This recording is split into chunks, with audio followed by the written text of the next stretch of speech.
Alright, so I set the clock and seems to be working fine. And then the next thing is here we hit the next button and it cycles through information.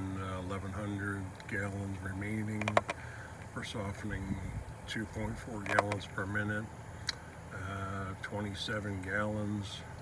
I'm assuming that is not necessarily the capacity of this tank because it's been going up since I tried it the first 1 or 2 times.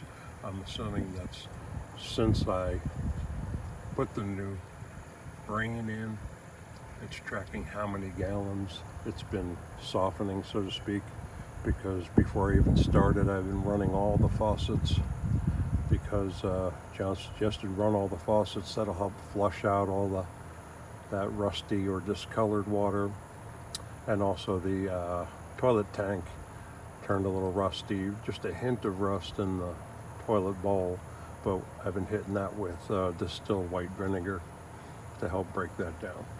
Anyway, next again is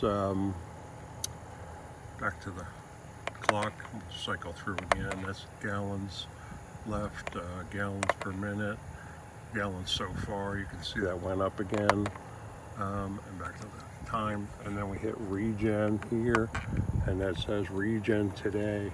So that's about it for now. We're going to leave that alone.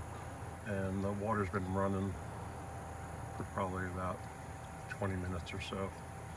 And we'll see how that looks tomorrow morning.